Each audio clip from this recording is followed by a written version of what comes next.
Thank you, Ranjana. Welcome everyone to the first roundtable of Prabhav 2020. This is Shreya from India Impact Investors Council, and it is my pleasure to welcome all of you here today. Our first roundtable discussion is on agriculture. As observed in IIC and Asha Impact Stream publication, the agriculture sector has experienced an accelerated growth and an insurgence in active solutions. This roundtable will help us better understand the growth and journey of the sector, how it has been due to COVID. Our session partners for this roundtable is Relativity, and the knowledge partner who helped curate the session is Omnivote. We have an illustrious panel, and I'm sure we are going to benefit tremendously from their deep insights into the space. Starting off, this panel will be moderated by Mr. Nakul Zaveri, who's the managing partner, Relativity. Relativity is an alternative investment management platform focused around sustainable, responsible investing.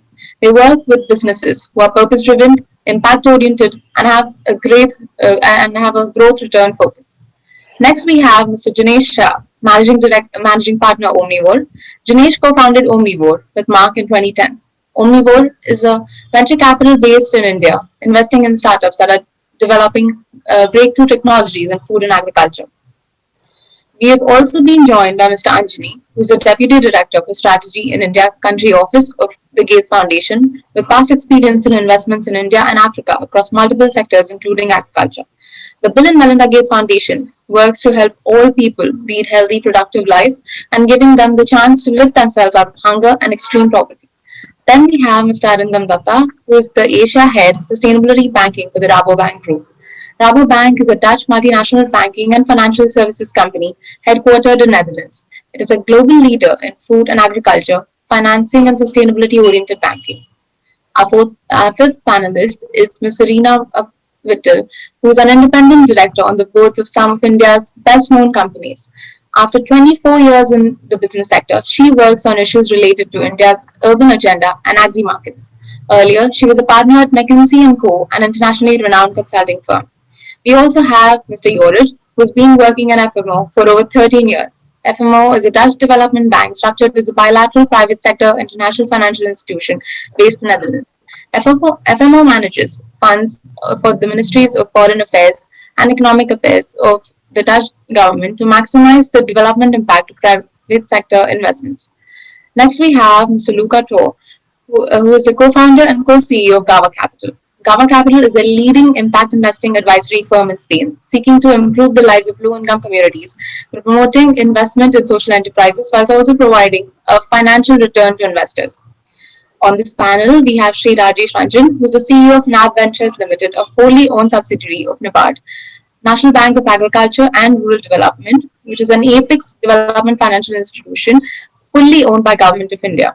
The bank has been entrusted with matters concerning policy, planning, and operations in the field of credit for agriculture and other economic activities in rural areas in India. Last, and by no way the least, we have Ritu Verma, who is the co-founder and managing partner at Ankur Capital. Ankur Capital is an early-stage venture capital firm that invests in innovations for the next billion markets. They invest in technologies and product innovations in agriculture, healthcare, education, and other areas with potential to create large-scale impact. I welcome all the panelists, and over to you, Nakul. Thank you. Thank you very much, Shreya. And I'm privileged to be moderating this panel of stalwarts around the agri sector. Most of you know each other. This is day two of the IIC conference. Day one was phenomenal. It's fascinating, a lot of learning personally for me, but also fascinating to see some of the investing trends taking through. One of my favorite panels was the last panel, which was quite open and presented both sides of the argument around impact and returns. Very quickly, we will take you through about 15 minutes of certain presentation that I and Janesh will take you through to address some of the macro and micro questions we have and some of the trends we are seeing. Following that, we will get in the meat of it in a panel discussion with these set of panelists. Let me try and share my screen.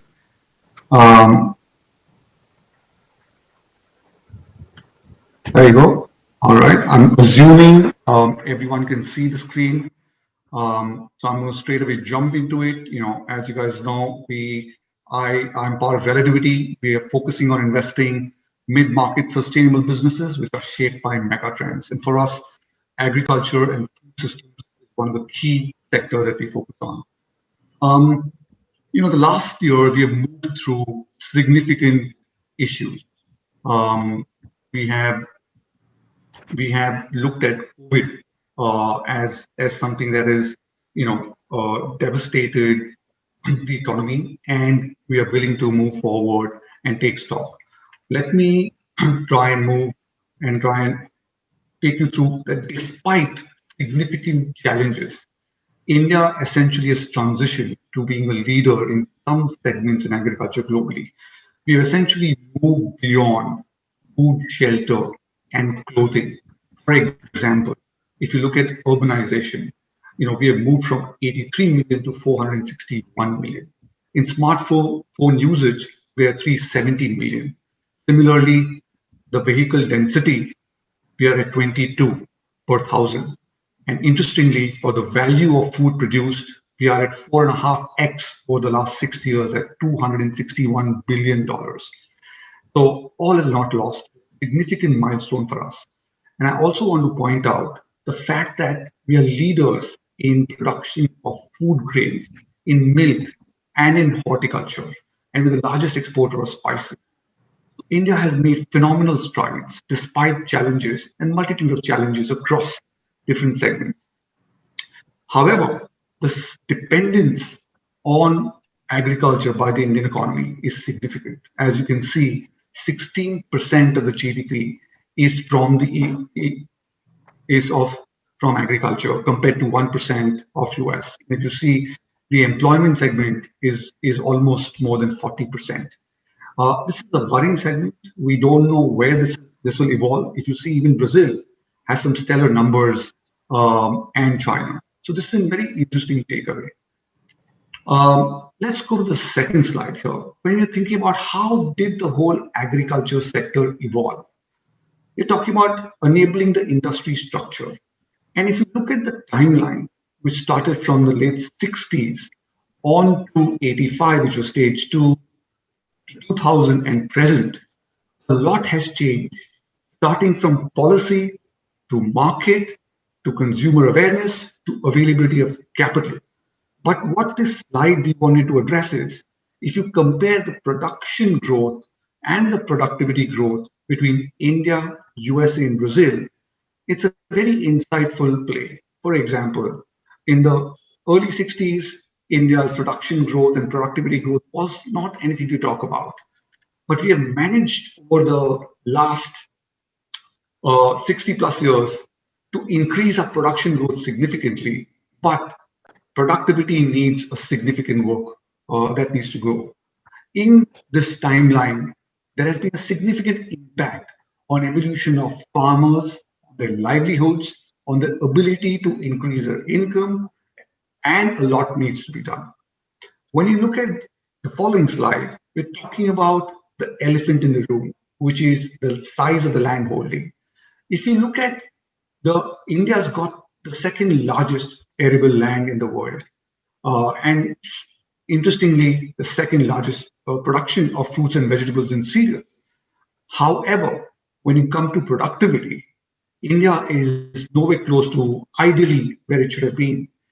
In 2018, the data suggests that India is where USA was 56 years ago, Brazil 26 years ago, and China 23 years ago.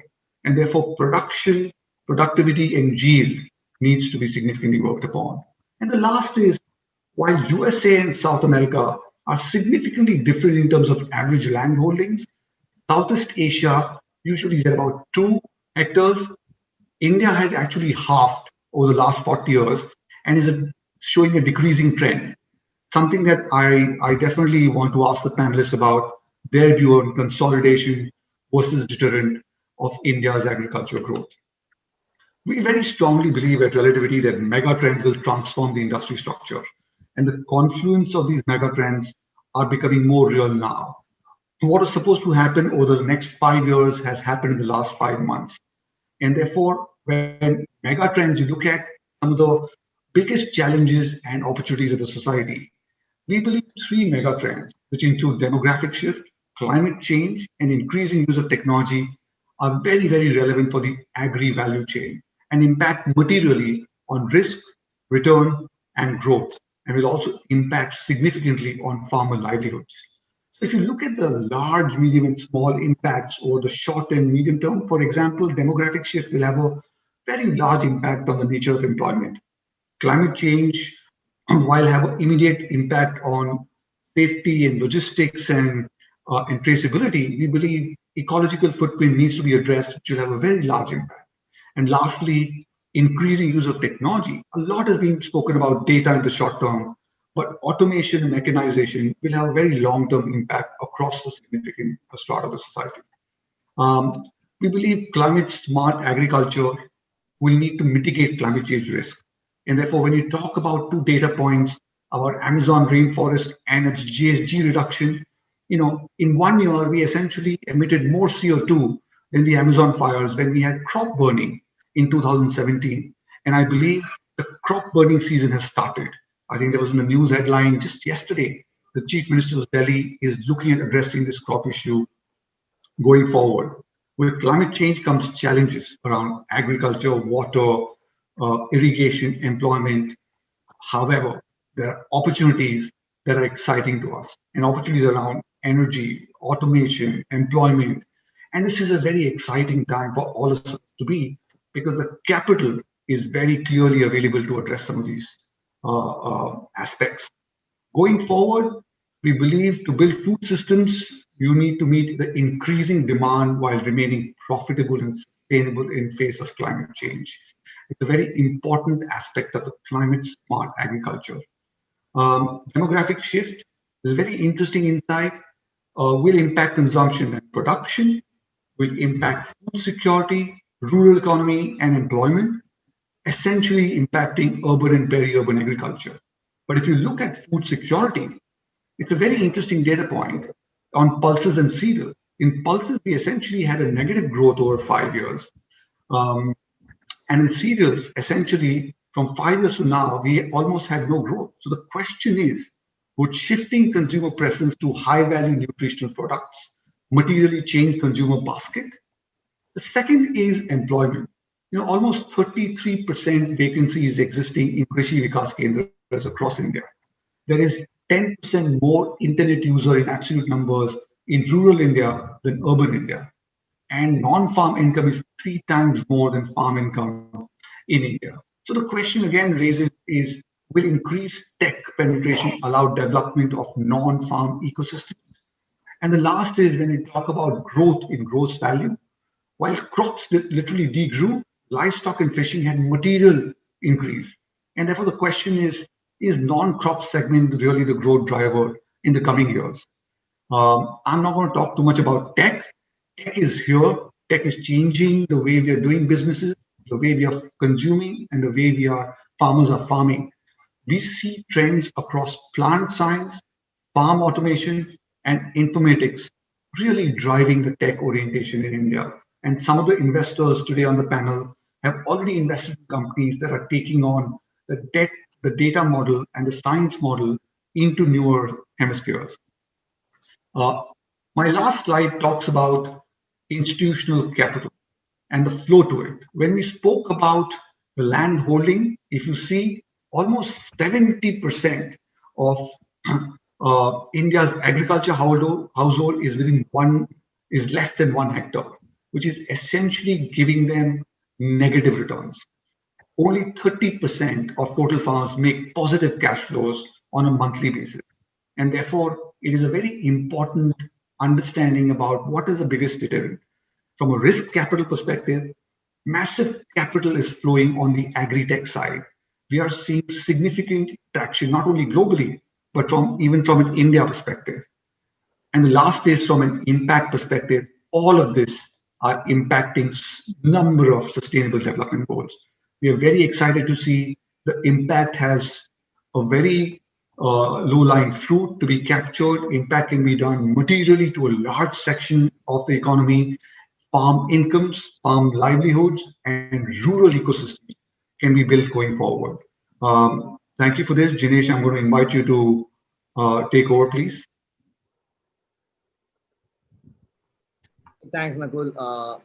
Uh, it's a pleasure being part of the and pleasure being part of the ISA session and talking about agriculture section. I mean, it's a privilege to be part of this esteemed panel and try to speak about what we at Omnivore think about agriculture sector. Let me share some slides for this. I presume, hopefully everyone is able to see the slide. I mean, just to before we start, I just want to talk about Omnivore for a brief minute, right? We are a VC fund focused 100% on the agri sector, trying to focus on improving the agri and the food systems for Indian farmers and India as a country. We are a financial investor, but our and we've been able to focus and create significant impact, especially with the help of our portfolio companies, and we've been able to make some dent and hopefully impact the prosperity and improve the overall food systems for India as a whole. I mean, Nakul mentioned in detail about what are the challenges what India is facing in agriculture sector. I just want to put into a broad synopsis about how we look at the basic classification of problems. I mean, we all talk about the production problems and the post-production issues in agriculture. I really want to focus on and bring to the attention that we have a broader systematic issues facing the Indian agriculture sector. I mean, women as a stakeholder is a significant part of the agriculture employment, but they just are not been not prevalent in terms of or getting the right due from the sector. I mean, the sector, India and India as a country is facing a significant problems of climate change, biodiversity losses, and deforestation. And third, and equally important, is that population growth, increase in inequality, and changing nutrition requirements for the country as a whole. I mean, while we had enough problems, I mean, we are seeing a significant newer challenges coming in the agri sector. I mean, and we are facing enough contradictions, right? We want to figure out how do we increase the nutrition value and at the same time reduce the climate impact of for the agriculture sector. I mean, we want to increase the freshness. We want Indians to eat more and more fresh produce, but at the same time, we want to figure out how to increase the supply reliability. I mean, water is the main concern, right? India's staring at a water deficiency, and it's in next couple of decades. I think we could have a significant problem. But I mean, and overall, I mean, why it's very important that we solve and reform the Indian agri and food systems, right? Because it's very critical for 130 million farming families, right? They need to get the right amount of income from this sect from their profession. I mean, the sector, the farmers need to become more resilient and they need to make profits rather than just creating, I'm just surviving, barely surviving. I mean, as a country, we need to focus on providing right nutrition, right? We will all be talking of food security. I think the time has now come to talk of nutrition security rather than food security. And environmental impacts needs to really get into a main focus area because around 25 to 30% of carbon emissions, climate impact within India is coming from the agri sector. I mean, recently we have launched our Vision 30 2030 report, and we, as a fund, are very optimistic and probably believe that agriculture as a sector will evolve in the next 10 years, way beyond what we've been imagining. Uh, I mean, we think precision agriculture and automation will not be an exception, but will norm even for small farmers, right? We will see increased usage of biotechnologies and solutions, biotech solutions to figure out how Indian farmers evolve to the new soil crisis, what is coming around it. I mean, the fragmented land holdings, which everyone talks about, right? I think for the once, I think we're seeing that government also seems to be thinking in the right direction, and they have come with a new regulation which enables contract farming. I mean, we also believe that Indian dietary patterns are changing, right? And so we are seeing increasing consumption of animal proteins and dairy consumption, and we think Indian farmers will also evolve that. Overall, we think. Indian agriculture in next 10 years is going to evolve in a positive direction, but climate change represents a real risk, right? And that's something which could really be dampener for all the hopes what we have from the Indian agri sector. I mean, we think that if we are not able to resolve the climate problem, I mean, it could be a real pain, and maybe we need to really focus around how we solve the climate rather than just talking of food security on a standalone basis. Maybe we need to talk about food and nutrition security along with climate resilience. Uh, Look, we while climate is a concern, we are facing enough problems, but we believe that if all the stakeholders come together, then there is a potential that we could make a significant impact on the agri sector. And hopefully, I think the problems what has been on the climate problem, which was the agri sector has contributed, I think the agriculture as a sector might be able to reverse the same.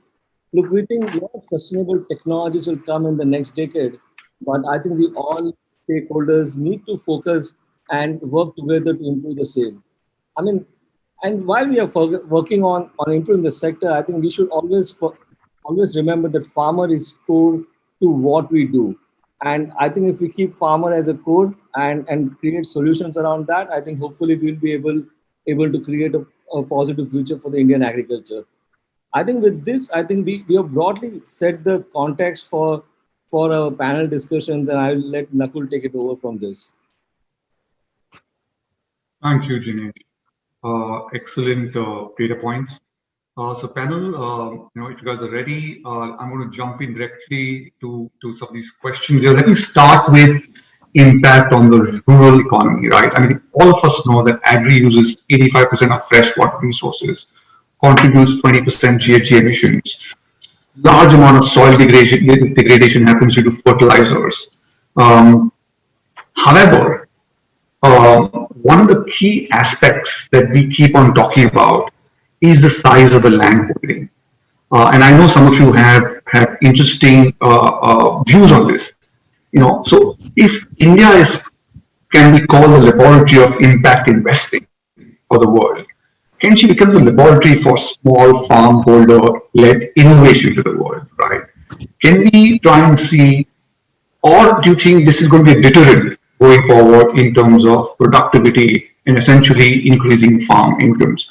If you guys don't mind, can we start with Arindam and then we can move to Irina, Jinesh, and Yorit for this question? Thanks, Nakul. Wonderful to be in this panel and a very interesting question. So, a couple of points. I'll try to make it as sharp as possible. Yes, climate is a real concern, and the biggest issue is we are not doing enough. Now, when you talk of fragmentation in the Indian upstream agriculture, as you rightly mentioned in your presentation, the elephant in the room is we are in a political economy. We need a political solution. It's not an economic solution that we require, right? It's a tough political question out there. That's one. Having said that, we are seeing two mega trends. One is the physical aggregation of farmers through FPOs, which has its own challenges. They take time to mature. You cannot fast track cooperatives or farmer producer companies. They will take their own time to mature. That's where a lot of impact investment needs to be done. And the second point I'd like to make is on the virtual aggregation of farmers. That's being done through technology companies. Technology has the power to aggregate farmers virtually and to provide services, key services, especially linkages to the different players in an efficient manner, which cuts down on information asymmetry, leading to lower transaction costs and risk costs. Technology is something to watch out for. We are already seeing a lot happening in the Indian markets, and it's got big tailwinds thanks to COVID, where we are talking of business resilience. The last point I would like to make is on, the climate issues, which we are not addressing enough. Now, having seen the climate issue globally, it's a global issue. It's not an India-specific issue, but it's going to hit India more because we have 140 million families who are dependent on agriculture directly, many more indirectly. So the impact in India is going to be a lot more.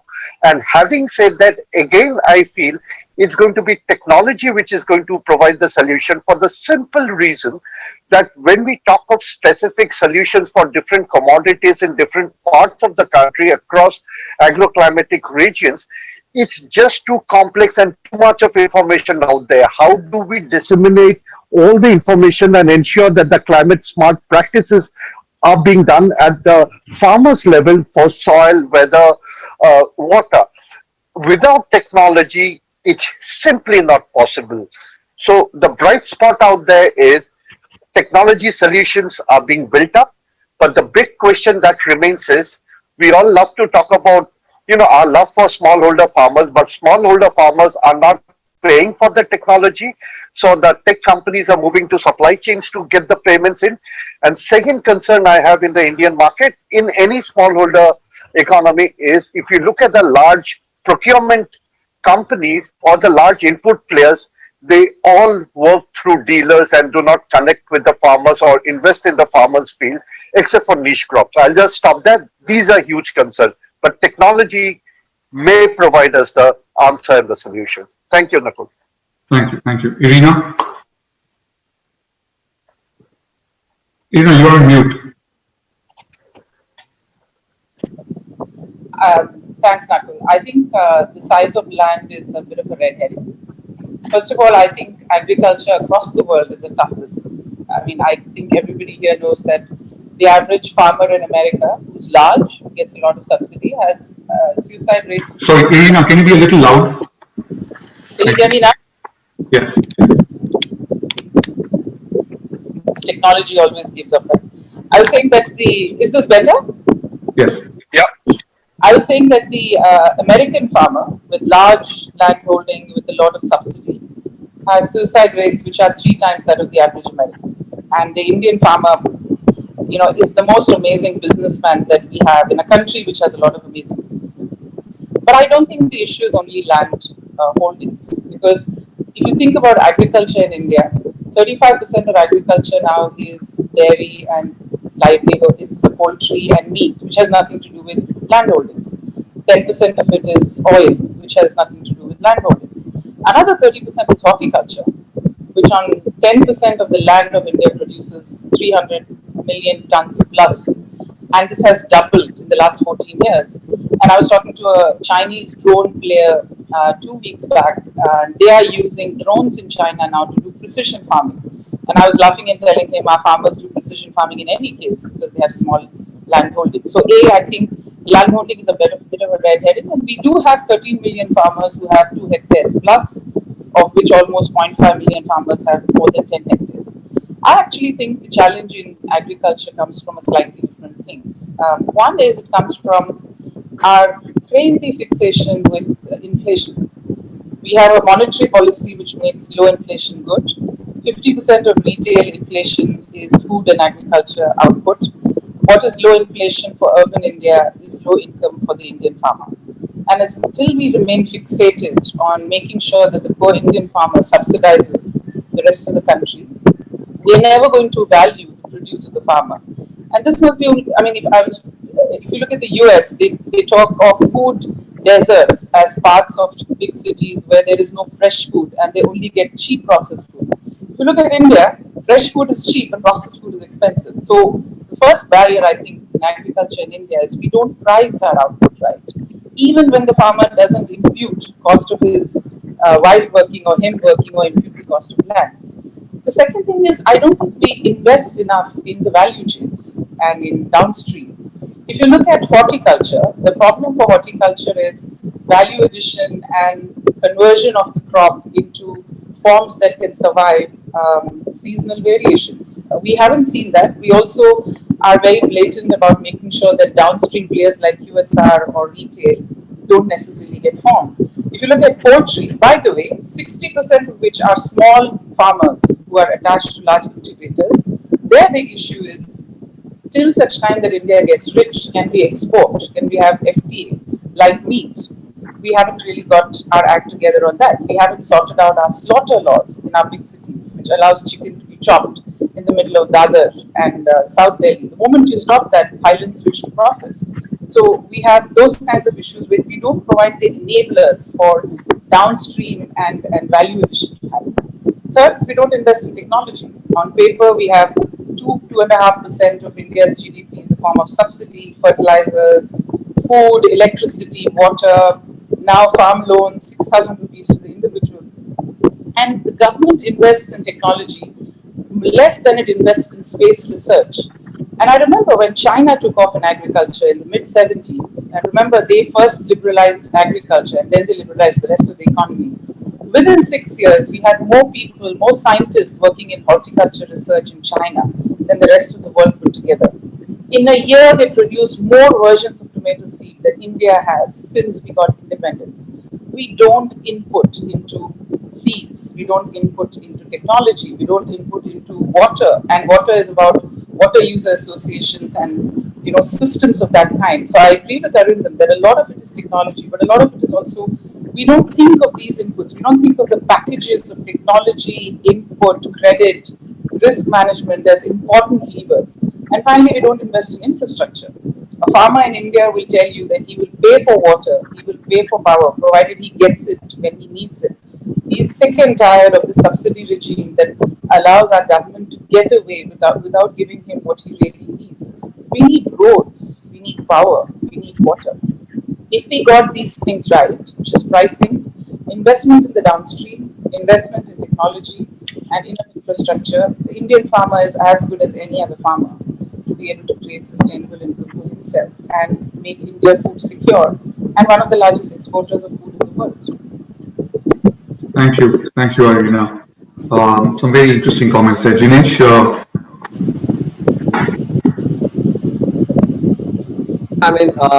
I mean, from we've been working in agriculture sector for like 10 years as a part, right? And we have few observations about the structural problems about the sector. Uh, Look, I mean, we all talk about the issues about Indian land holdings. We talk about issues about inputs are not in the right direction. But the basic, if you really ask a farmer, what's his basic challenge? I think his basic challenge is that he doesn't get paid for what he is doing the job, right? I mean, and farming in India is like one of the worst professions to have it. I mean, first of all, farmer is really bound by what government policies are, right? And we have all states have followed different policies. I mean, for the first time, the government has come with regulation, thinking about one nation, one policy. Uh, but still, the challenges are numerous, right? I mean, if you take a case an example, right, there is no real market dynamics available for farmer. I mean, the government gives some subsidies to in terms of water subsidies or electricity subsidies, but they also control what pricing the farmer should be getting. I mean, case an example, today, right, when the onion prices were high, I mean, this is one profession where whenever the prices are high, the government doesn't allow you to make profits, right? And when things are bad, government will start giving you some subsidies so that you survive and live for the next season. I mean, if the government stopped the onion exports, right, the farmer which was supposed to make profits because he took the right decision of sowing onions this year, he couldn't get the upside. The prices just crashed down because someone in New Delhi decided to stop exports of onion, and that is his biggest challenge. I mean, you go as a farmer, his biggest challenge is that whenever he goes to an APMC or the mandi where he has to sell, I mean, there are 5 or 10 monopolists or the aratyas or the commission agents who would create a cartel and artificially reduce the price what he gets it, right? So what does a businessman do? A farmer is like a typical businessman. Every season, if you can keep on getting low profits or no profits, I mean, either you commit suicide and say, guys, I couldn't manage it, or I keep on hoping that keep on creating noise and try to get some subsidies so that my children survive, right? We can all talk about saying that we need to talk of biotechnologies or putting infrastructure in place. I mean, give the farmers a chance to make money for what he has done. I mean, the second big problem, like we in India, really try to replicate the Western model, right? We want everything to be replicated what US has done or Europe has done, right? But in India, I mean, those countries are having farms which are probably 50, 100 times bigger than Indian farms, right? And India is a country where average landholding is very tiny. So still we want to replicate and say, I want to make a large warehouses at district headquarters. or I want to create a large cold chain at the district headquarters. But a farmer is owning 2 acres, 3 acres of land. He cannot take his partial produce and go to the storage center every day. The transportation cost will kill his business. I mean, and instead of talking about decentralized storages, instead of decentralized processing, we talk about creating large capacities, which in turn doesn't make sense from an Indian context. I mean, third and the most important thing as a practitioner in agri I was seeing is that, I mean, the entire production happens in the rural India, but the entire infrastructure of storage or financing happens in urban India. So the entire production moves from the rural India, goes to the urban centers, and 65 to 75% of the consumption happens in rural India. The same produce comes back to rural India, right? We just make so much of logistics losses because of agriculture, because of our inefficiency of how we've been running around it. I mean, these are the basic 3 problems which I think are for me, is very priority as compared to other problems. I mean. Thank you, Dinesh. Yorick, just going to you, FMO has done some significant, larger geography. Do you think there is some similarity between some of the other emerging markets and India in terms of specifically around the land holding issue? Yeah, I think that's a very relevant question. I think many of the dynamics that have been described by the other panelists, you come across in other parts of the world as well. One of the issues of smallholder farming is, and you see that a lot, is that in the end the farmer is always the price taker of what's happening in the rest of the market. So they're at the end of the value chain, and if the harvest is good, the prices are low. Because there is an abundance of supply, and then the farmer has an issue. And if the harvest is bad, then the prices are high, but then there's not enough supply to make a decent living. And this is a concept that you see across the world. And there's probably not one solution, but one. The moment that as a farmer community you start cooperating, that is when you can actually become a much stronger partner or party in the negotiations with the traders. Because if the traders get the chance, they will squeeze the farmer. That's just how economics work. So only if you grow the size of the community and become one negotiating partner, that really helps. And that's so it's not necessarily in the scale of landholding, but in the scale of cooperation, where I think there's a solution, and there technology can really help. So the information asymmetry, which was referred to earlier, is something that you see a lot, and it sort of refers to the economic principle of the prisoner's dilemma.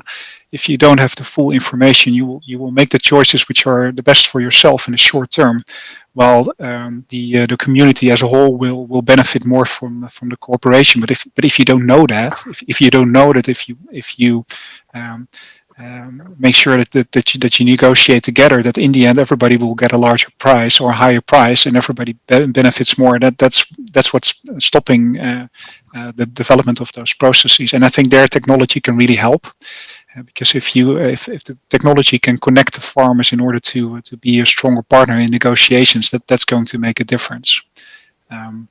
So yeah, and when we see multiple countries and basically they're in part of the development, some are more developed than others, but yeah, my suggestion would be to look in that direction for creating impact. Excellent. Thank you for that. Can I just add one point? Absolutely, Luca, please. Thank you. Yeah, no, I just wanted to add a trend we're seeing that I think is really going to compound this issue, which is the issue of reverse migration, which is going to basically might make land holdings even smaller. I'm currently in Ecuador looking at an agricultural project, and yesterday I was traveling in rural areas, in pretty remote rural areas, and I was basically the person I was with, he was showing me some yellow kind of in the bush, in the woods, some yellow areas, and they were telling me, look, this is all people that got back to the fields. They don't have a place where to farm, and so reforestation restarted big times. So I think that reverse migration, if not handled properly, can really put a lot of strain on the environment and aggravate this issue we just talked about. And I think part of the answer, which has been mentioned by my fellow panelists, I think one of the answer is really to start building rural economies that go beyond farmers, so that those people that basically come back to the villages and they are not they're not planning to be back to the cities anytime soon. They will have something else to do rather than farming. I think that's also an additional point I wanted to make. Thank you, Luca. No, absolutely a relevant point. And I think I've got a specific question around reverse migration later. Let me jump to the second elephant in the room, climate change. And I know, Arundam, you mentioned it a little bit. I want to ask Rajesh, your parent organization has done significant work around climate change. NAB Ventures obviously has climate change as one of the critical parts. How do you think climate change in agriculture, I mean, it's a big issue, right? But we are not seeing short-term impacts. Do you think it's a policy issue right now more than economic or investor issue, or do you think this needs to go simultaneously? Hi, thanks everyone. Thank you, Nakul. See, in terms of climate change, certainly NABARD has been working a lot in multiple areas in terms of finding solutions to the climate change issue. I won't dwell upon the problems. I will try to figure out the solutions where we as NABARD and NABARD Group are working together on this.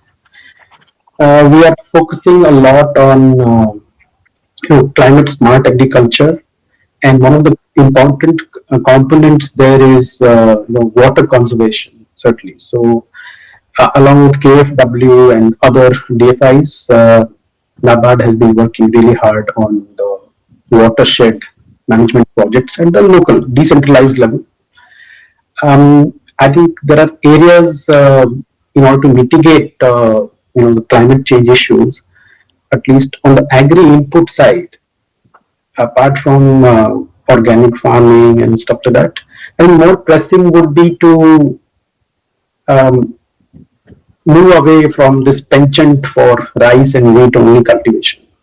And so that's where and it touches upon productivity issues as well, in the sense you need high yielding varieties, and that's where genetics is going to come in big time. We don't have regulations at this point in terms of allowing gene edited seeds, certainly not gene modified, gene edited seeds not happening in India at this point in time. So starting from that angle, the input side, the way you cultivate in terms of processes, and further on, I think using too much of labor intensive processes do not help, and that's where some sort of mechanization at the farm level, not only in terms of equipments, in terms of also data-based agriculture, so big data and all that, on a SaaS model, so that guys don't end up, smallholder farmers, even in an FPO format, don't end up, paying too much upfront, kind of. And couple of other areas where certainly efforts can be directed are towards creating awareness in terms of helping the farmers to move away towards, let's say, other food categories, let's say pulses, oilseeds, which need more attention in India than rice and wheat at this point. And also from a nutrition point of view, which Jinesh touched upon, there are a lot of ethnic foods in India which are great, so that quinoa and all. You have homegrown millet, jowar, other varieties which can be so indigenous varieties which can be encouraged not only in terms of procurement by the government, and these are hardy plants, so they'll need less water. So that's the point that I want to touch upon, that rice, wheat are the high water consuming plants, crops. And we need to move away from them, certainly. So as a policy issue, I think our government can do much more on these fronts. Got it. Can I add something? Please, please. Research has shown that farmers in India who have irrigation are getting impacted by 15% and in unirrigated by 25% of income already in the last 3-4 years, primarily because of three things. One is there's huge variability now on when the monsoon starts and when it ends. The number of days where the day temperature is more than 1 degree, which doesn't sound like much, but is huge when you're growing something, has increased. And the number of dry days between sowing and harvesting has become more variable. And so climate change is here impacting a whole bunch of our people. And I'm not even talking of what this does to milch animal productivity or to poultry in terms of diseases. And so I totally agree with Mr. Ranjan that the real issue for us is cropping pattern. And remember, we sit at the footholds of the Himalayas, and all climate change research shows this is one ecosystem that's really going to get impacted. And our most valuable soil pieces, which is Bihar, Chhattisgarh, Uttarakhand, not so much Punjab and Haryana, because there we've decimated the soil, but the really rich belt, which is the hope for tomorrow, is going to be the one that is under the most threat, most poor, largest number of agriculture people, and the most at risk because of the Himalayas. And so Mr. Ranjan is absolutely right that we need a climate mitigation program, which is around water, but which is also like ICRISAT was set up for semi-arid tropics. We almost need an effort like that, which is on quick cycle crops, which is on gene-edited crops, which is on the ability to be able to grow quicker and faster so you get in and get out quickly. In addition to changing our MSP regime to move away from sugar, why on earth we produce sugar in Maharashtra, which is the most water-starved state in this country, is beyond me. To get away from sugar, to get away from exporting rice. Every time you export rice, you export water, and to move towards millets and towards pulses and a whole bunch of other things. Got it. I remember, Irina, you said one of those times when you're discussing that exporting rice is like exporting water. So absolutely point taken. Going to Anjani first. Anjani, given your organization's global footprint and understanding of climate change, both mitigation and adaptation across different geographies, how are you looking at agri and climate change from an Indian perspective? Sorry, you're mute, Anjani. Yeah, thanks, Nakul, and thanks for inviting me on this panel. I'm always excited because I get to learn so much while engaging in this discussion. I would say on climate change, in addition to what Rajesh and Irina said, another important aspect of that is mitigation of that risk through insurance. In India, we have seen that there has been a on and off success with government insurance programs. Over the last couple of years, we have seen the number of farmers who are registered with crop insurance scheme has actually declined, which to us is worrisome. And what we have seen in countries, in developing countries like in Africa, say Kenya, and also earlier in India, an effective risk insurance program which can enroll a very large number of farmers works effectively. By that I mean is able to assess the insurance accurately, is able to process claims on time, actually plays an important role in building resilience of farmers to climate change. What we have also seen is programs that run well, insurance programs that run well, also incentivize farmers to invest in their land, in adopting better farming practices, adopting better inputs which are more resilient to climate change, including some of the technology that already exists in India, like we have drought-tolerant, stress-tolerant varieties of crops, but they're not very widely adopted. And a big reason for that is somewhat of an indifference from farmers. So I do believe that having an effective crop insurance program plays a big role, whether it is based on yield or it is based on weather index or a combination of both. I think all of those things we have to experiment with. And another point I will make is the localization of those solutions. Quite often, specifically in the context of India, which has several agroecological zones, a very vast variety of crops which are grown all over the country, there is a significant disparity in what is available in terms of technology to farmers in different parts of the country. I can say, that if you look at some states in southern and western India, and you compare those states to, say, northeastern states, there will be a significant gap in what access they have to advisory, technology, or insurance. And so bridging that gap and having a more broad-based development is also important in the Indian context. Thank you. Got it. Got it. No, thank you. I totally agree. One of the two themes that we look at Relativity are access, efficiency, and optimization. And some of these models that are evolving are very interesting. And let me kind of segue that into a question for you. What are you excited about in terms of new business models? We've seen investors on this panel have invested across the value chain, and there's some very exciting business models that have scaled up very, very fast, and some models that have really not been able to scale, but have been, very important in making a positive impact on farmer and livelihoods on the rural side. How do you see, what are you excited about from a business model perspective? Sorry, to you. Sorry, I missed that. Right. Thank you, Nicole, and thank you for having us here. Super excited to be here. I think what we are very excited about, and I've been listening to my fellow panelists over here, and I think one thing that I very early on, I was sitting next to a guy who was from the US agriculture, whatever department, and saying, hey, we have small land holdings, low yields, all these problems. And he turned around to me and said, that's an asset. It's not a liability. Why are you looking at it that way?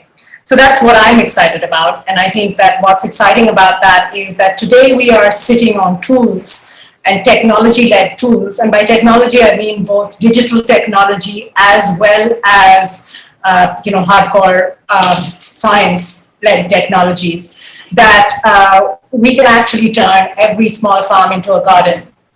So you have the ability to actually produce for what's appropriate for that piece of land. You have somebody there who can actually kind of tends and cares for it. So if you think of it as a garden as opposed to a large mechanized farm, and I think we should walk away from that because I don't think that's necessarily the right place to even end up. Maybe 1 acre is not the right thing, maybe it's 5 acres, but I think there's a lot we can do. So what's exciting about the technologies, etc., that are being developed is that one of the challenges of smallholder farming is the fact that the cost of reaching that smallholder is super high. Whether it is for what you want to get to the farm or whatever it is that you want to get out of the farm, including information, including finance, including a whole bunch of things over here, which is why we have long chains. Whereas everywhere in the world where there are small farms, there are long chains as to how that works because aggregation is necessary. But I think what Oilam referred to as virtual aggregation, I think is a potential here. There is a possibility for you to take gardeners and aggregate them into a much larger, virtually, where you're able to actually know about all the details, you're able to actually address the details, you're able to know who grows what, and create the efficiencies and optimizations for small farm holding, and that those technology-led interventions are super exciting. I think the other part, which again comes back to your question of sort of the mega trend of climate change and what we sort of are seeing. Not really, the impact that we are feeling and will feel much, much more strongly, that there is a potential for R&D to actually address a lot of things in the Indian context, right? So there are particular seeds, there are other things that can happen in the market here. We sit on a company that looks at, feed technologies where, climate has a huge impact on whether it's soy or fish meal? Can you have alternative mechanisms of how you produce that make that accessible to farmers of whatever size that might happen here, right? So I think there are technologies, and I think we are very excited about those kind of technologies actually making it down to the farmer. And I think every farmer in India is actually a really good businessman, right? So if you give them value, they will adopt. And they understand technology better than you and I sitting here on this panel, because I want my ROI on what I invest in. And if you don't give me an ROI, I'm not really going to invest in that. We were the fastest adopters of BT cotton. And I think if you show a farmer value, they will adopt that whole piece. So I think these are, technology both for farming as well as farm market linkages, either going in or upstream, downstream, whichever way you want to kind of look at it. And disruptive tech that actually addresses things that, software technology can't, but actually address the climate issues, etc., that we're facing, producing for, demand as opposed to producing for the sake of producing. I think those are the second bucket of things that we're excited about. Thank you, Ritu. Very quickly, Luca, let me ask you. You've seen again in some of the very interesting emerging markets. Are you seeing similarities across business models, or are you seeing stark difference between business models on the farming side? Yeah, it's quite interesting, because I think on the Indian context it is quite different. It is quite different. We look a lot at the financing side, so we do focus on investment on financial institutions primarily. That's what we've been doing. Traditionally, we've been investing in microfinance, and now we are transitioning more into agricultural finance. We recently launched a pretty large fund just focused on agricultural finance, and we expect to invest about 30-40 million euros in agricultural finance in India. And the answers are quite different in India compared to other regions. Let me give you an example. In Latin America, agriculture, which by the way, capital, it's a very important element. I'm sure we'll talk more about it during the conversation. But if we want all the change and transformation to happen, capital, having farmers getting access to capital is clearly a key element. And the kind of channeling of that capital to farmers and to value chains, broadly speaking, is quite different from, for example, in Latin America, where farmers get access to financing through microfinance institutions, for example, that have evolved over time from just a group lending methodology into more individual lending methodology, so that loan officers becomes almost advisors to farmers. In India, we haven't seen that switch yet. I mean, in India, the major provider, in India, first of all, as we all know, more than half of farmers don't have access to credit. And the ones that have access to credit, they do it primarily through banks. And banks, as we know, they're not very close to farmers as a microfinance institution can be. They don't necessarily have loan officers that go on the field. So I think that's the kind of, on the capital side, difference that I'm seeing. And in terms of land holdings that we discussed at the beginning, again, in Latin America, and to a certain extent Africa as well, there are typically much larger holdings that makes it the kind of, and also the aggregation, so cooperatives typically have been working for a longer time, and so you have better structured, better governed cooperatives. So I would say that these are the main issue we're seeing. On the other side, on the very exciting point, I'm not seeing anywhere else in the world such an exciting environment for agricultural technology. I think it's absolutely the environment, the entrepreneurship that we're seeing in India. I personally don't see it anywhere else, and I think it's extremely interesting, extremely exciting, and we look forward as GPs to really support this kind of growing ecosystem. Another element we're not seeing is the growth potential. Latin America and Africa, we're seeing growth potential which are in low double digit. In India, potential and return, and as a result, return as well are substantially higher. Again, it's a bit what Ritu was saying. This lack of access, you can see it as a liability, but you can see it also actually as an asset, as an opportunity. So that's why, for example, in our fund is a mixed fund. We can make both debt and equity investments, and we expect to focus the majority of our investments in India. It's a global fund, and we expect to focus the majority of our investments in India in equity, because we think that that's where, because the upside it's considerably larger than in other regions in the world. Thank you, Luca. Again, it's exciting to see that India is, from your perspective, a hub of agricultural growth, and all of us are then privileged to be here. Just to check the timing, we have 20 minutes before we jump into Q&A. So I'm going to be, shooting questions a little faster. I'll request you guys to make it a little short and crisp so we can cover more questions. Moving on to the third elephant in the room, and this is, the big. I've only got 4 elements, by the way. So we're in the third one, the employment issue. Right. I mean, clearly, it's a big issue, specifically from an India perspective. And again, I remember talking about this, and there was an article on Hindu some time ago, which says agriculture is the employer of the last resort. We have women employment issue, we have employment issue as general, we have skilling issues, we have technology and automation issues on one side. Arindam, question to you. How do you think this could be addressed from an investor perspective? Can capital make a material impact positively on the employment side?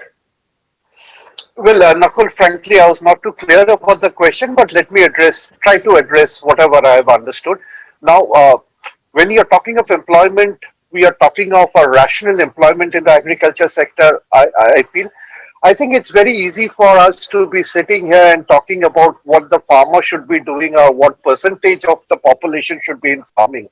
I think we need to ask the farmers of whether they want to be in farming or they would like to do some other economic activity. And I think the answer there would be pretty clear. We all like to romanticize the farmers, but we have to ask the farmers, and we have done hundreds of such surveys and spoken to thousands of such farmers, whether they would like their children to be in agriculture. It's not only an India problem, it's a global problem, even for large farmers. They don't want to be in farming. It's just not good enough. It's just too much of hard work. So let's be very clear that let them have a choice. Let's provide an alternative to them and let them wish whether they want to be in agriculture. I don't think we should take a high moral ground and say, this is the proportion of farmers. Got it. Irina, well, we 48% in farming, and post-COVID, the number of farmers in India has increased by 5.8%. So it is the sink. If we didn't have farming, we would have more social unrest than we have today. But to Arindam's point, 60% of farmers don't want their kids to be in farming. And by the way, remember, we now have a generation of young farmers who are educated, whether to class 8 or 10, and they find this really backbreaking. That said, I think there are 3 opportunities for good quality jobs. One is value addition next to farms. If we are thinking of FPOs being created, nobody from urban India is going to go and run an FPO. And to run an FPO, you need commercial skills, you need negotiation skills, you need organization skills. These are going to be valuable jobs. It's sensible for us to skill kids from that area who are local to be part of FPOs. We already see a whole bunch of kids, especially in Madhya Pradesh, which supported this during the Shivraj Chauhan effort, in value-added services. When you think of value-added farm services as a SaaS model, you go to a whole bunch of villages in Madhya Pradesh and they have educated children of farmers who have a tiller machine or a tractor, and they service a whole bunch of villages in the catchment around them. So there are value-added farm-related services, whether around climate change, water user association, farming as a service, etc., all of which are going to create jobs. And then finally, on a lighter note, the average age of a farmer in Japan is 78. They grow rice. Remember the bunch of Punjabis we sent to Canada to do farming? I seriously believe one day India will export farmers. Who do you think is going to run the farms in Ukraine in China, in Japan, and it will all happen by stealth. But maybe a rice cultivation will move from Punjab and Haryana to Kyoto and to Japan. I really think farming is such a tough job across the world. As the world is aging, unless we move everything to plant-based food, which would happen, but it will take 30, 40 years, I think farming as an occupation might become more valuable than IT services, which can now be done from home.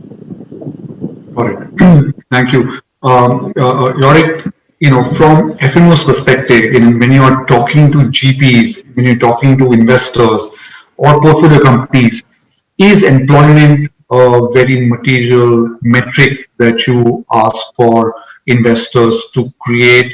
Is it a relevant aspect from your perspective? And what has your experience been in that side? Thank you for that question.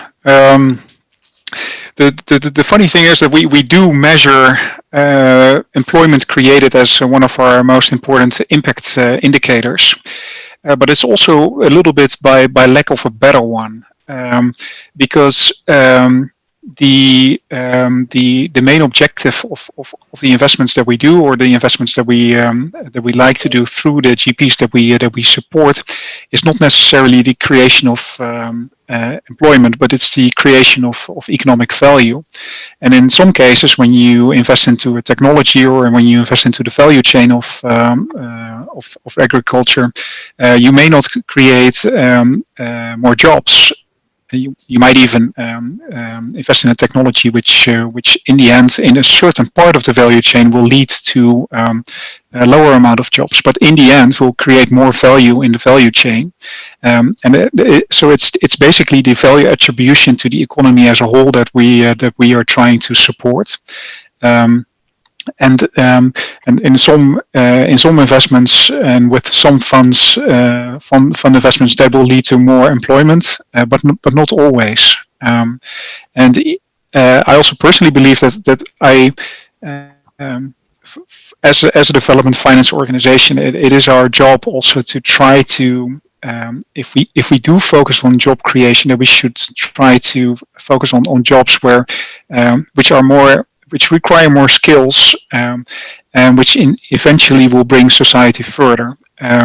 Because it's in the end, if also in the farming community, if at a certain moment the skill set goes up and people are able to work on jobs or on crops which in the end yield a higher value, then in the end that leads to a better situation for everybody. But that means that as a development finance institution, we should not primarily focus on job creation in agriculture, but also look at education and the whole value chain and the whole infrastructure around the agricultural value chain. Excellent. This is a good segue for us to go into the rural ecosystem and non-farm income. Very quickly, Anjani, one of the data points that we came across was that non-farm income is significant than farm income in India. Do you believe that there are enough avenues for capital to be deployed in that segment, or do you think that there is more evolution to come through in the next couple of years? Sorry, Nakul, if I heard your question correctly, you were asking if there is enough capital to be deployed on the non-farm segment in rural economy. That's correct. Yeah.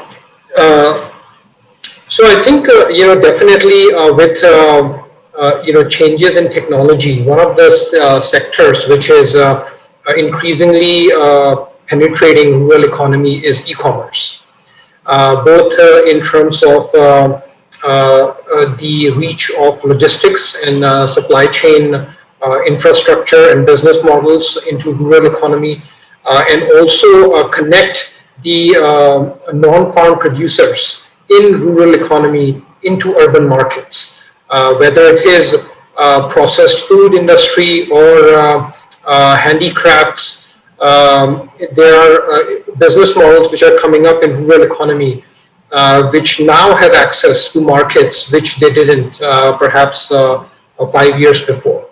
So we are actually seeing a lot of interest in e-commerce models Also, an offshoot of that is social commerce models, companies like ShareChat, etc., which are now increasingly thinking about expanding into rural markets. Another, similar models around resellers, companies like Misho. These are all, in some ways, a lot of these e-commerce models are by thinking of rural regions as their next frontier. So there is definitely a lot of investor appetite and entrepreneur interest in expanding in that area. Got it. Jignesh, so Jignesh, you had something to say? Yeah, Nakul. We look farming is an important source, right? And we think if India has to solve the rural employment issues, what we have it, I think it has to be done at the confluence of agro-produce and agro-processing. We think India as a whole processes like 2 or 3% of the total agri-produce, while global average is in mid 20s or late teens, right? If we are able to do more of processing on the agriculture produce we have it, one will be able to reduce the wastage what we have in terms of post harvest losses we have it. Second, it will turn in give a more stability of farming income for the farmers. And third, a lot of people who want to move upwards in terms of skill sets would like to move away from farming but still want to be living near their hometowns. They can get into manufacturing of the agro processing what we have it.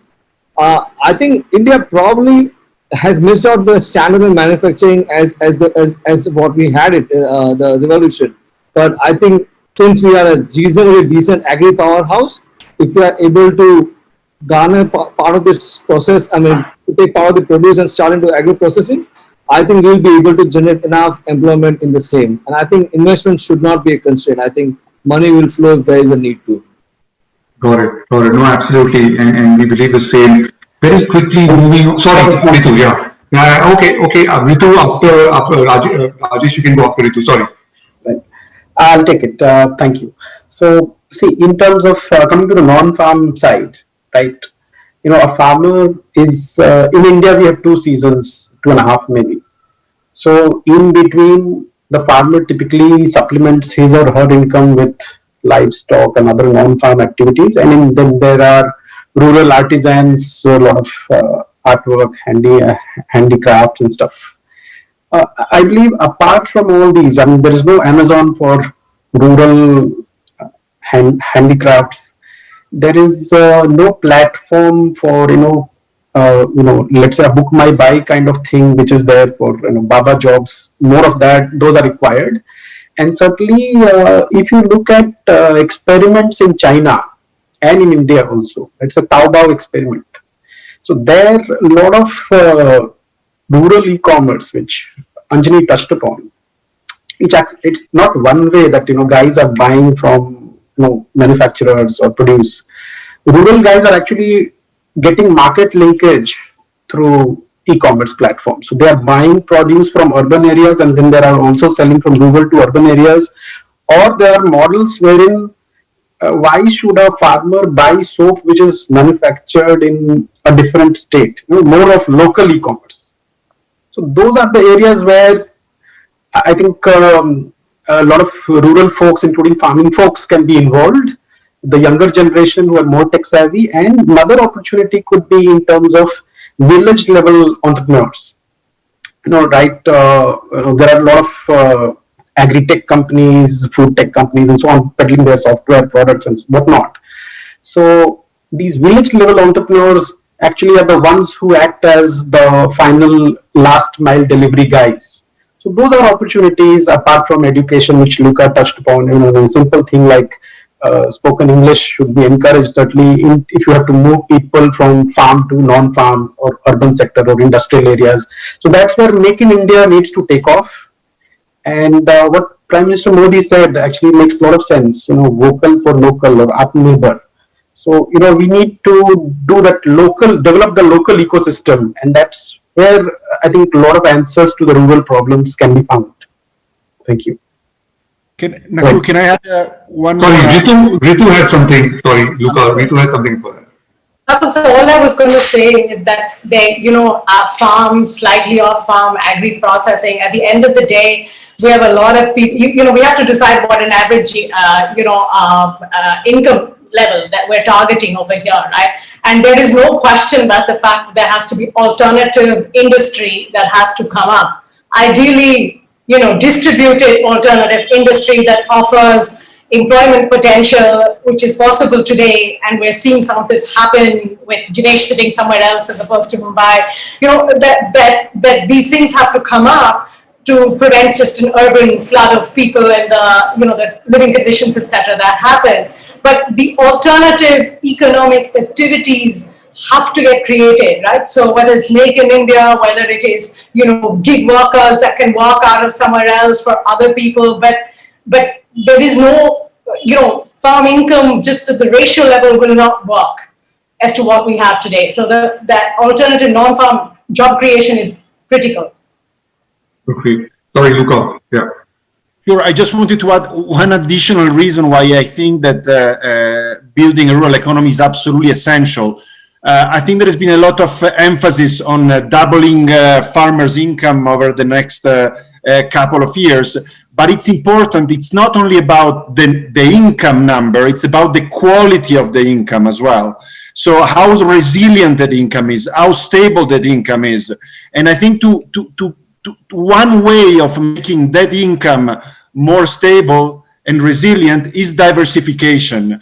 And the only way to really diversify household income is really to get people engaging not only in the farming activities, but also in a number of other activities, so that if anything fails on the farming side, at least the household will also have access to other source of income. So I think it's absolutely essential. And this is essential also to get access to capital as well. A farmer which has a diverse source of income is much more bankable than a monoproduct kind of farmer. Got it. No, absolutely. My last question before we jump into the question and answer session by the audience, and this is going to be a rapid fire quick question. I will request you to limit your answers to one sentence.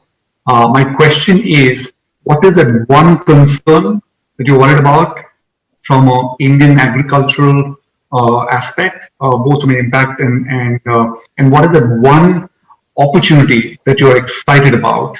And it could be anything. It could be macro, micro. We can start with Aruna. Yeah. So my concern is 25 years when I joined the industry, the issues are exactly the same that we are discussing today. There's no difference. We talked of non-farm, we talked of employment. It remains the same. The only hope for me today is the role that technology can play, which was not there. But the problems I got was by new challenges like climate. Irina? The biggest opportunity is dietary habits are changing as India gets richer. The biggest challenge is this is the most regulated sector in the Indian economy. We need to get deregulated. Got it. Yorit? As a challenge, I would also mention the regulatory regime, which as a foreigner is a foreign investor is sometimes hard to fully grasp and deal with. The opportunity is that once India starts exporting foods, that will bring your economy further. Rajesh? From an impact perspective, I think collectivization through farmer producer organizations or some other entities is need of the hour. Lot of farmers, we just have 7,500 farmer producer organizations, let's say assume each having 300 to 500. That is not covering the 130 million to 180 million number that we have. So it's important to organize the farmers, and also FPOs should be, the larger one should be allowed to raise third party equity. That's where true equity value and financial returns come to farmers as well. And in terms, so that was on the problem side. And in terms of opportunity, I think tech is going to solve a lot of the problems that are there in the ecosystem and would reduce middlemen, would cut down on regulations going forward. So there is a lot of regulatory arbitrage that presents a lot of opportunities. Jinesh? Sorry, you're on mute. My bad. In terms of challenge, the biggest challenge I think is, less market linkage is what we have today. I think hopefully that will get resolved. And I think the biggest opportunity lies in the digitization of farming agriculture, like India stack, what we have it in finance, and banking sector. Maybe in agriculture also, we should have it next 10 years. That's, I think, the biggest opportunity for Summit. Got it. Anjali? Yeah, I would say the biggest challenge is acute weather dependence, and opportunity is potential for value addition and exports. Luca? Yeah, I would say the biggest challenge is aggregation, and be sure the farmers are engaged with organized value chains, and the opportunity is certainly the role of technology in solving all the challenges we discussed today. Right. Ritu? Biggest challenge I would say is climate change. And the opportunity is both tech as well as consumers asking for accountability in their food chains. Excellent, super. Before jumping into the question set, quick announcement. There's let me read this. Sorry. The incentivizing for impact workshop, a policy perspective, will be held in the auditorium 2. Our current agri session will continue here in Audi 1 as we continue to the Q&A. Moving to the first question. This is the elephant in the room, number 4. It has come in the question list again and again. Let me ask only 2 people quickly. This is the farm bill. Irina, quick thoughts. You're running behind time. Quick thoughts. I think it's a valiant effort. I don't think it has any teeth because it actually will work if the alternate buyer arrives.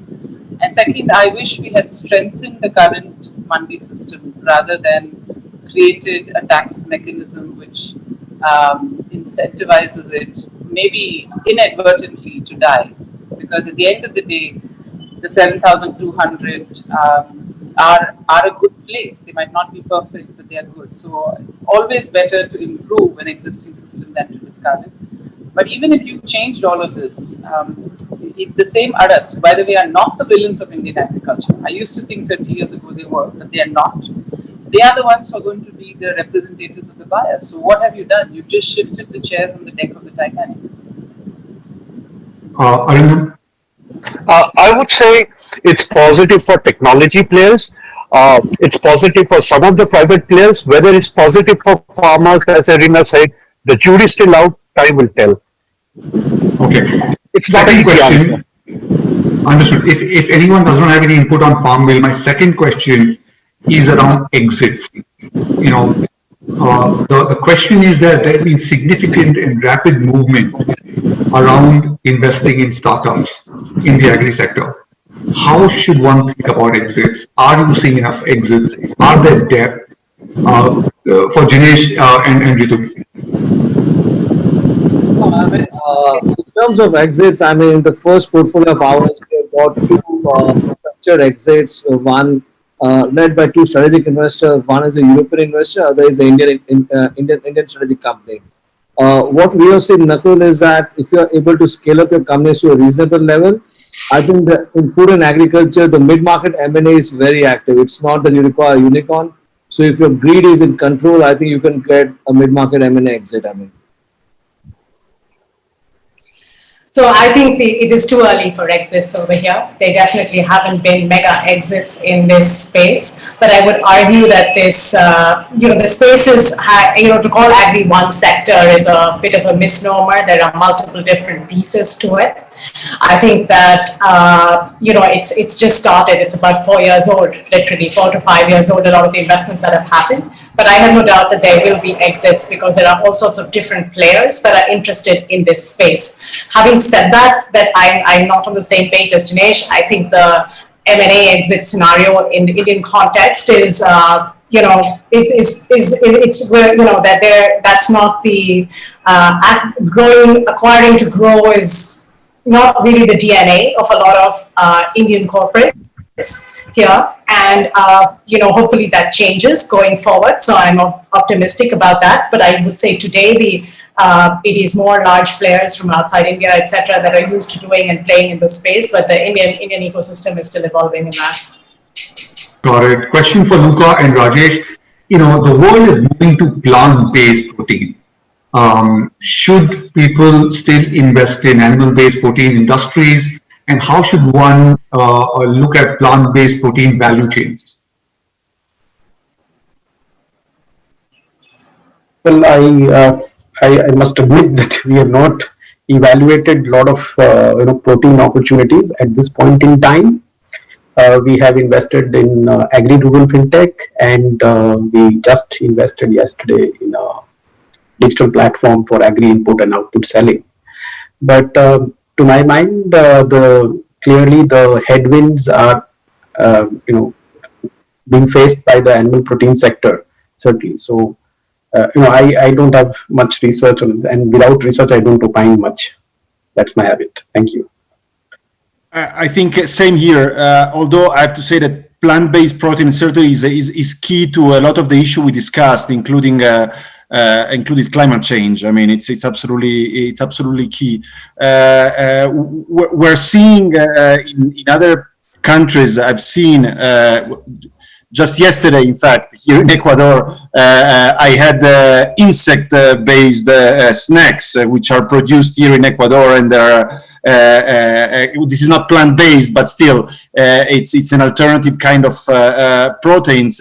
And I absolutely think that there is going to be a huge expansion. I was talking to the person who was producing this, and they were telling me how they are really growing their business very fast. It's still small, but growing very fast. So I think there is certainly a lot of potential. I think consumer adoption is one of the keys. So really, how consumer will be able to adopt to new plant-based protein and substitute. It's a question which still remains open. And just to add, Nakul, we have looked at plant-based protein opportunities and stuff.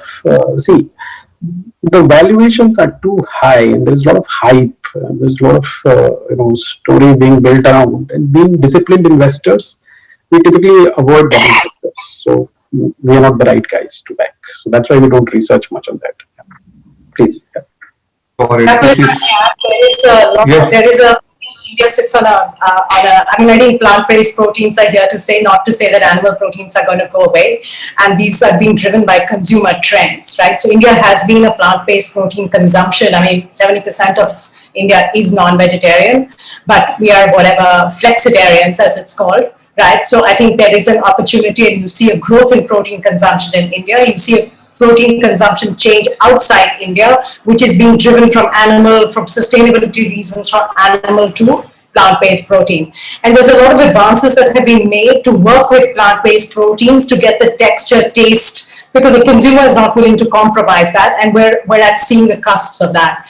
I think from the Indian context, what Luca just mentioned, it could be insect meal, or it could be processing technologies that work with pea proteins, or we sit on a biodiversity of proteins here.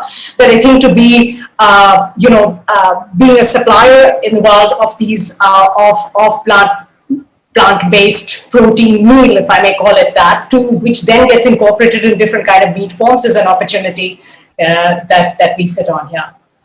Super. Ladies and gentlemen, for me, it has been a pleasure and privilege to moderate this session.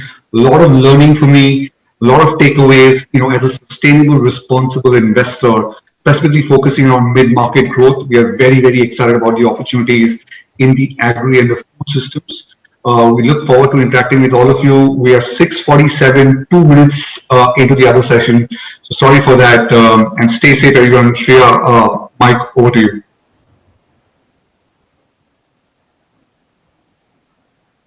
Thank you so much, Nakul. Thank you all. That was a very, very interesting discussion, and it was really great to hear some excellent views and perspectives on climate relation to agriculture, the role of tech in this sector, how we can support the rural economy, and essentially strengthen the value chain. Many thanks, Nakul, for your brilliant moderation and the audience for your questions. So we now close the session and move on to our next session, which is on which is incentives for impact, a policy perspective. I am pretty sure that will also be another exciting panel. Would request